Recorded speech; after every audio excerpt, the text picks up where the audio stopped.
Today's Sufis comment on the scholars. Mohandis el-Alawit. The main avenues of information from which people obtain their impressions about the Sufis, apart from those few outside the fold who happen to be acquainted with real Sufis, a tiny minority, come from the written word. The dictionaries and encyclopedias are in general too confused or too limited in content to offer much useful material. Next come articles in the popular and specialist, religious, philosophical and academic press, which almost always labour a single point of view and cannot be said to provide an adequate background. Two main kinds of books in general circulation constitute the third source of material. Of these, the first are popular works which confuse Sufism with cults, with occultism, or with various systems of thought such as yoga or Zen. This class of material has greatly multiplied recently because of the growing interest in experiential religion and psychology. These works are of very uneven quality. Again, they are seldom deeply researched, and for the most part their authors rely upon the rehashing technique or upon information supplied by adventurous cults. The second category of printed books are those of the self-styled specialists, often Orientalists, whose work is, because of the university or other appointments of the writers, regarded as authoritative. The opinions and reactions of genuine Sufis to this material seem never to have been tested, and the present writer therefore submitted questions to a number of them, from Africa, the Middle East and the Far East, to ascertain their position.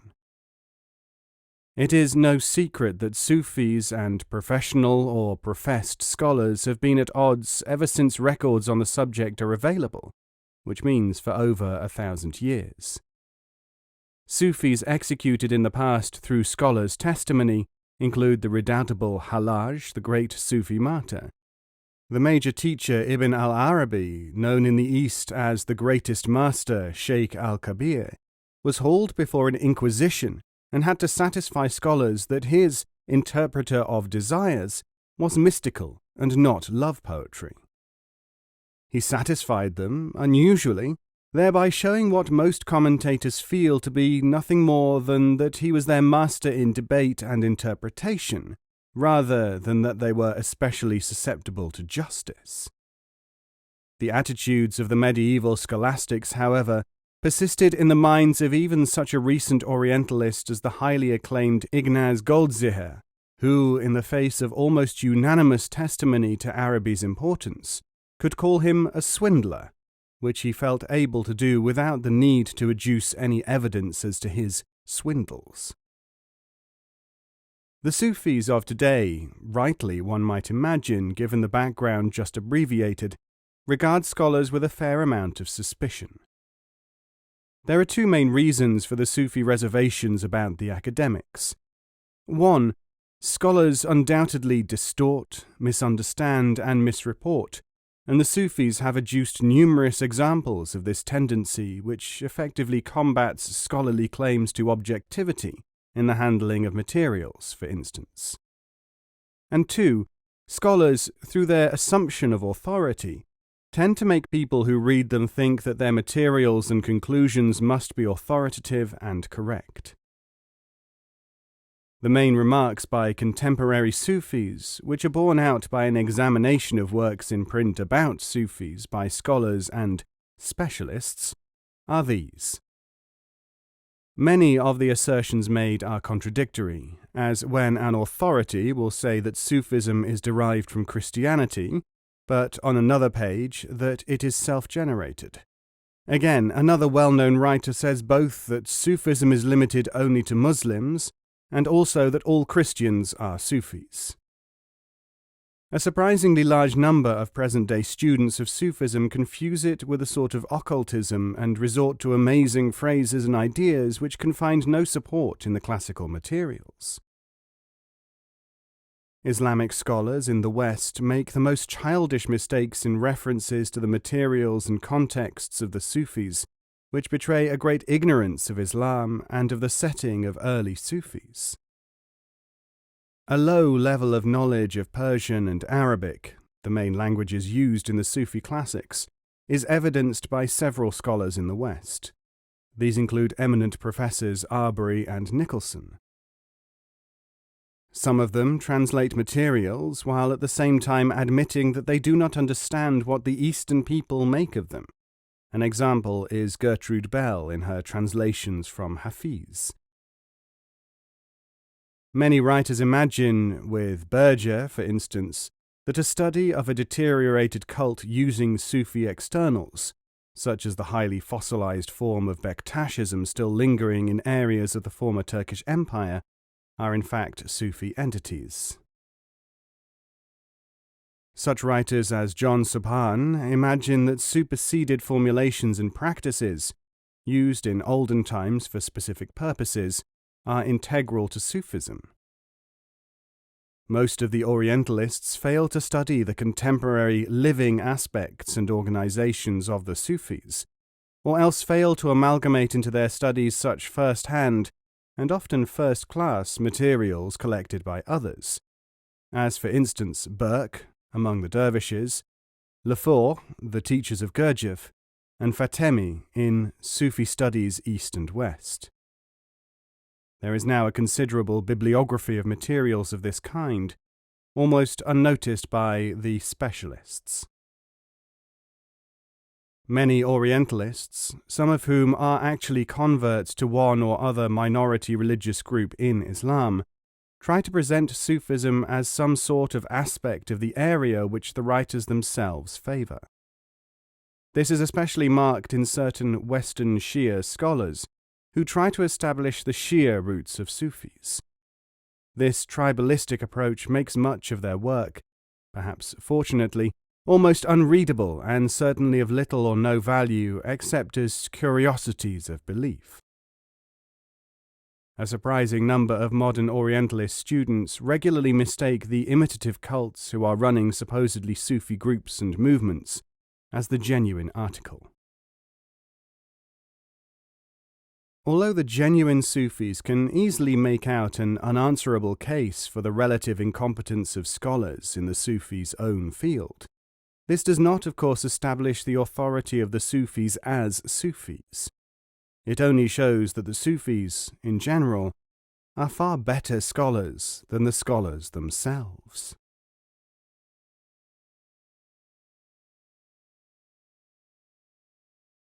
Peculiarities and Use of the Sufi Meeting Place by Ferruccio Amadeo.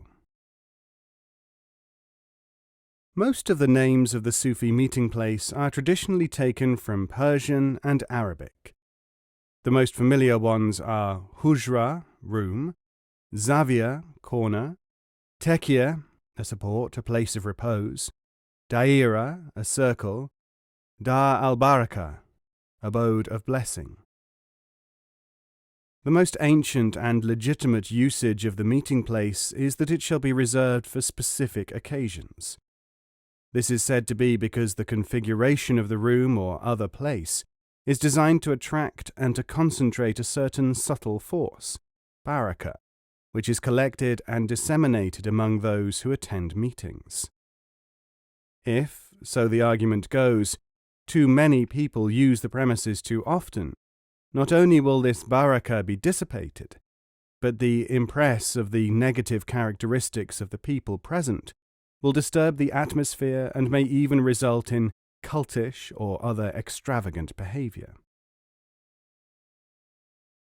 This stricture, however, is not found to be obeyed in most of the communities which style themselves Sufi, and hence might well be used as a measure of deciding whether they are not, after all, no matter their prestige, really only automatic or fossil remnants. Special meetings to concentrate energies may also be held, but the use of the meeting place, which therefore tends to resemble an instrument rather than anything else, depends upon the presence of a teacher who knows how the personnel and the activities will concentrate the necessary energy. The relationship between the characters of the people present is extremely important, according to the traditional law. No meeting place of this kind can be formed or used unless there is a community of at least 400 people. This is said to be because this makes possible the selection of 30 at most, who can both take part in the proceedings and also supply the range of types which are needed to absorb and to generate the needed subtle force. As might be expected with such an instrument, the size, shape, and siting of the place, together with the materials employed, are thought to be most important. The dimensions, siting, interior decor, and appurtenances are all subject to the most careful arrangement and calculation. As an instance, brass and wood join ceramics and wool or sheepskins, as important in the collecting and reflecting of the baraka. How they are placed and when and where, and even by whom, is given the most careful consideration. The attitude of the people entering the room must be taken into account, since it affects the proceedings which are held there. Each individual, however, may be of more than one type, since the Sufis hold that all people are composed of numerous distinct, more or less developed personalities, and that the grouping of such people will maximize or minimize their tendencies, to the advantage or detriment of the progress of the individuals and the group, in the search for higher consciousness mediated by the teacher. Most of these considerations, it will be observed, have fallen into disuse in the Sufi groups which are generally accessible to most researchers. Photographs of alleged Sufi meeting places, too, indicate that they tend to become cluttered with appurtenances of merely traditional value or sentimental significance, something which a major part of the traditional Sufi activity is devoted to avoiding wherever found. When the meeting place is called a samakhana, hall of listening, it is often used in deteriorated groups for all kinds of purposes, such as meetings, dance, and other exercises, and for the participation in the dance or other movements which is a sign of the deterioration of the teaching, according to the best authorities. Traditionally, the building or organizing of the meeting place is of the greatest importance. Ancient accounts of the setting up of such places seem to agree on certain principles and practices. First, the teacher will collect a number of followers. Then he will provide a small or introductory meeting place. While preparations are being made for the great or ultimate meeting place, the existing one will be used less and less.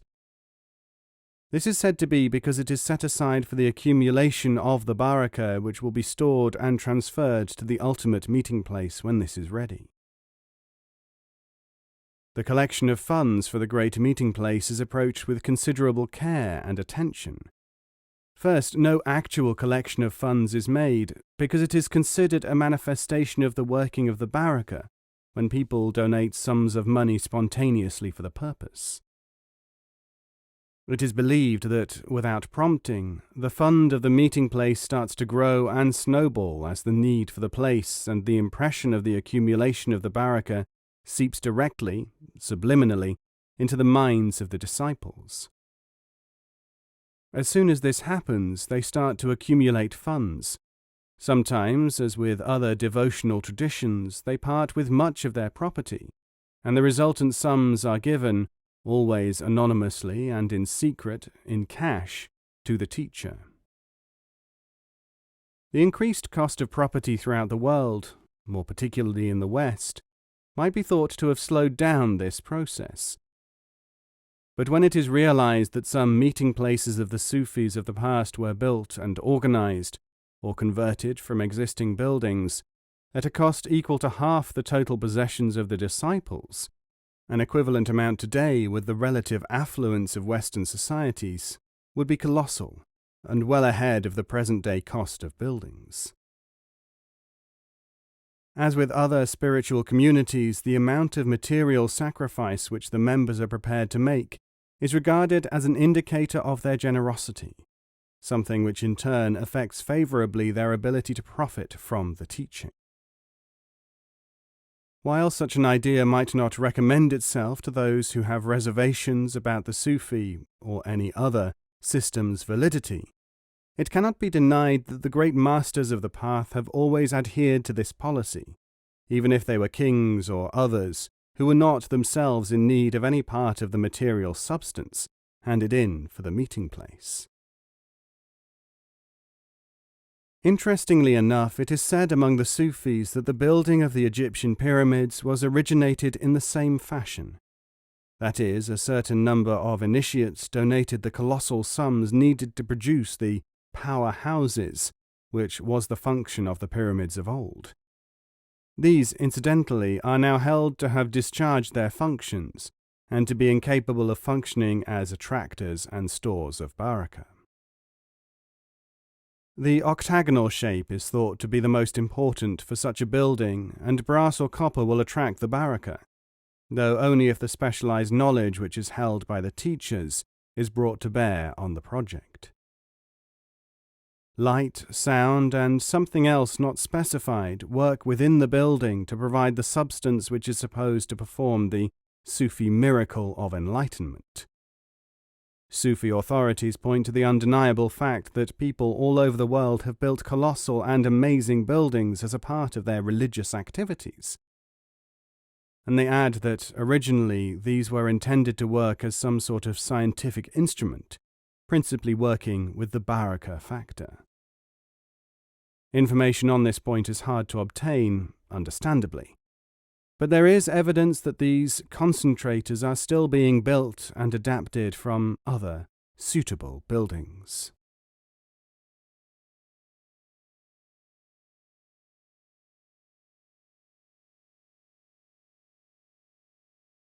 Avoiding Imitators by Ghashim Mirzoeff.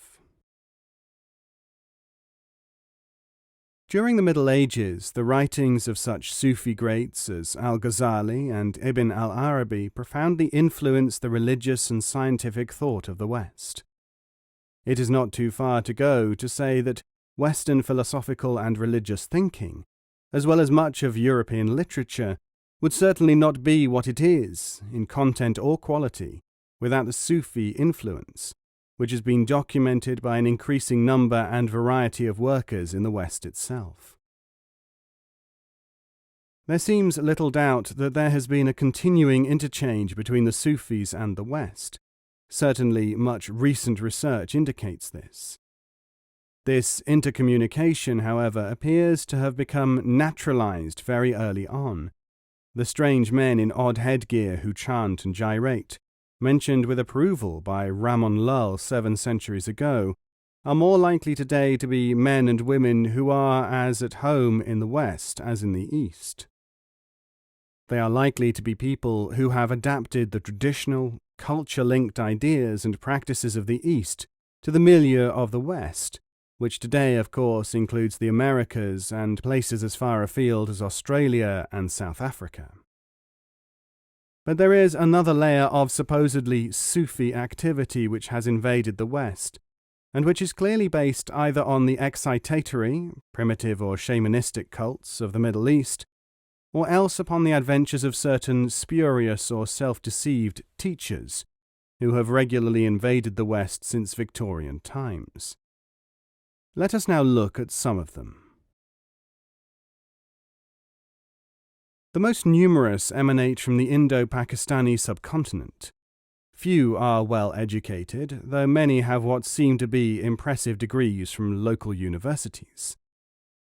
They tend to favor outlandish garb, beards, and even turbans. They make trips across the world, contacting as far as possible both local Indians and Pakistanis, and also certain Western people who have heard about Sufism, trying to present themselves as legitimate teachers. They tend to be ignorant, and they usually try to get local people to form study groups and to raise money. Although they tell tall tales about their origins and their important spiritual teachers and ancestors, they are ignorant of the wider materials about the Sufis, and can always be detected if they are questioned from the basis of the classical Sufi books, of which they generally have only the slightest acquaintance. Real Sufi missionaries always speak the language of the country in which they are working perfectly. The accented tones of the adventurers generally give them away. The second group generally emanates from North Africa, notably Algeria and sometimes from Egypt. They are clearly to be recognized as sectarians as they stick to a limited number of excitatory techniques and rely heavily on the supposed sanctity of their saints, about whom they talk a great deal. Originally having made considerable inroads into certain French intellectual circles, they have now spread to several other countries. As with other secondary cults, they have succeeded in inducing some Orientalists to regard them as genuine expressions of Sufism, but this reflects such scholars' poor knowledge of the phenomenon. The third body of alleged Sufis are those who have become fascinated by the so-called dancing dervishes of Turkey. Some of them even emanate from Turkey itself, but these are, in general, in any case, followers of a mere cult, though claiming spiritual descent from the illustrious Jalaluddin Rumi, teacher of Konya. In fact, as is fairly well known, Rumi himself banned dancing except for certain specific cases.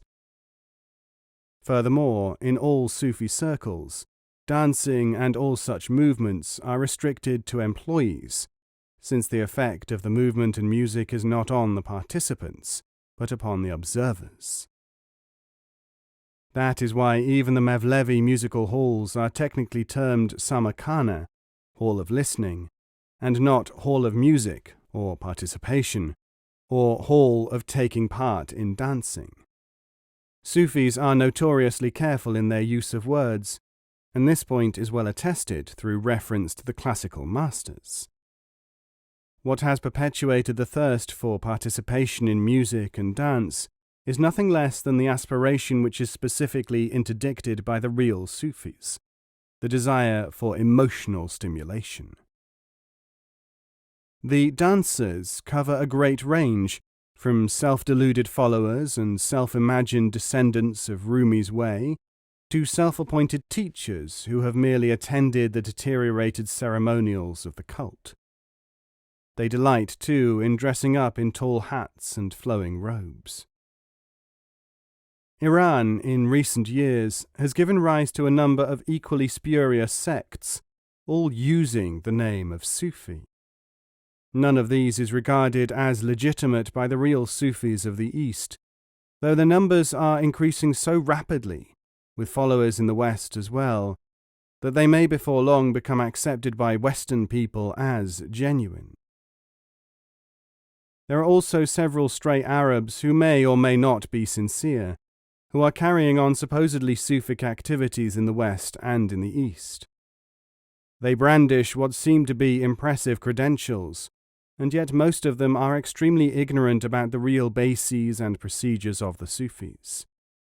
They will tend to amalgamate bits and pieces of Sufi activity from any source, especially from books.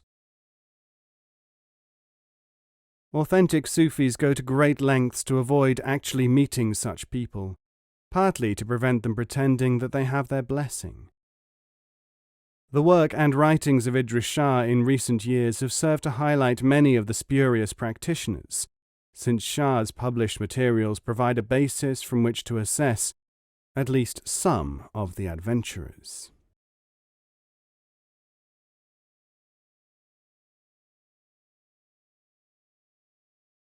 The Western Seeker Seen Through Eastern Eyes. Alirida Ghulam Sawar. Most of the material on Sufi and other spiritual approaches available today is either in the form of accounts of ancient encounters between Sufis and others, or else Western appraisals of Sufis and supposed Sufis in the East and working in the West. It is hardly possible to find any account of how the Sufis of the East see the Seeker of the West, his strengths and weaknesses, and his peculiar manner of approach. Peculiar here, of course, is used in the technical sense of special or characteristic, because the people of the West in general, sharing for the most part a common culture, will tend to approach and to view something outside of their format, as well as within it, in a manner conditioned by their own environment. Contemporary Sufis in the East have a remarkably homogeneous attitude towards the seeker from the West. Extensive enquiries have succeeded in eliciting the following personality picture from such teachers. The typical Western seeker is very much conditioned to names, symbols, and labels. He will be impressed if something which he has thought or felt seems to chime with something which he comes across in the East or in Eastern writings. Such is the influence of associations upon him. This associative tendency marks him out from the Easterner, who will want to know why something strikes him so powerfully, not merely be influenced by it. The Western seeker again holds in his mind a wide range of assumptions and imaginings about what is spiritual and what is not. Just as his ancestors, when they were pagans, were scandalized because the early Christians would not give divine honors to the Roman emperors, so his descendant is amazed when Sufis will acknowledge that certain things, regarded as sacramental or spiritual, are inherently important in spiritual activity. One of the reasons why a lot of Eastern mumbo-jumbo which is filtered into the West is so highly esteemed there, according to today's Sufis, is through this tendency to idealize and to idolize things which in the East are considered instruments or approximations. These two characteristics in the people of the West are joined by a third, though some Eastern Sufis claim that this is the most prevalent and least promising characteristic. This is the habit of people from the West to both embark upon a spiritual search without any careful preparation and self-examination, and also their determination to retain whatever principles, practices, and opinions they have acquired through their entire search. They do not, in sum, approach a teaching as a coherent whole with something to give, but rather in fact as something which should be at least partially amalgamated with their pre-existent beliefs. They are more than once termed collectors of trifles by Sufi divines, who are sometimes perplexed by this demand for teachings which not only accord with a preset pattern, but which also embody random parts of other teachings which happen to have caught the fancy of the seeker. Sufi diagnosticians aver that this tendency is linked with the general Western desire to retain control, or at the least choice, over what he or she does or believes. They further point out, however, that this is a misconceived attempt to protect or to shine, since all the evidence shows that Western people are heavily and frequently indoctrinated by their own systems, and also by any number of Eastern ones as well. The answer, as one Sufi puts it, is to show these people that in seeking to prevail or to maintain their own ideas, they do not protect themselves. When they come to see this, they can come to see that it is we alone who are fighting the battle against indoctrination in spiritual matters. Even their own systems do not do that. In fact, they make no bones about conditioning people very heavily. The results of this treatment they often term highly spiritual or really dedicated, failing altogether to note that the product is a result of brain engineering, not of faith. This contention, if true, surely deserves close attention and remedy. One surprise came when Sufi teachers in the East were asked about the difference between those Western seekers who wanted to submit to a master and those who adopted a cynical stance. Surely, they were asked, these represent two totally different types. No, indeed, came the answer. Both types are the same. The common denominator and determinant is that both are obsessed by certainty. The first type seeks certainty, The second seeks to retain it. What, then, ran the further question, should the attitude of the learner be? Making preconditions, like the desire for or dislike of certitude, is not a posture which will lead to learning. Only those can learn who will learn what is there, not those who want to learn through a method which they bring as their commanding principle. Of course, since the questioner himself comes from a Western thought pattern background, it was somewhat sobering to note how he had been unable to distinguish the identity of the two postures until this was pointed out. This kind of difficulty may well lie at the very heart of the Western-inspired disciplines through which we try to understand other cultures. The present writer put this question to a major Sufi theoretician in the Middle East in an attempt to elicit an opinion or guidance on this point. Would you say that our Western disciplines are so culture-bound that they cannot be used to approach non-Western systems such as that of the Sufis? The answer was unexpected. The Sufi systems are non-Western only in the sense that they are not very well developed in the West.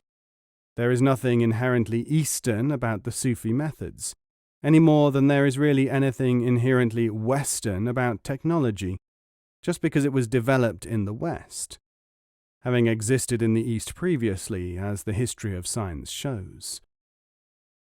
If you wish to adopt Western methods, you may do so providing that you do not limit yourselves to too narrow approaches. The most conspicuous is thinking that something which is spiritual must fit your own categories. Since the imposition of habit patterns is so fiercely disliked by the Sufis, it was necessary to ask their authorities how they could hope to decondition, or indeed to have a human being who had not been conditioned. The answer, again, indicated how superficially one had read the Sufi classics themselves, for it was contained in the work of, for instance, Rumi and Ghazali, 7 centuries to almost a millennium ago. What is today called conditioning is what used to be called habit patterns based on lower objectives. The Sufi method has never been to disturb those patterns, but rather to supply or make possible the development of a superior consciousness, which would be able to perceive the habit and regulate its value. Once a person can really experience the value or otherwise, the relevance or otherwise, of a conditioned form of behavior or thought, he or she will inevitably modify it. This is what we call polishing the mirror in one of its aspects. If you have a scowl on your face, and this scowl has become a habit, and you do not know about it, or do know and do not know how to remove it, you will be in a different state when you can see it in a mirror. Instantaneously or bit by bit, the reflection will do its job, coupled with the other things which you see in the mirror, for within it is the vision of what you could be like, sensed in an interior fashion, not, as with your Western people, by imitating other people.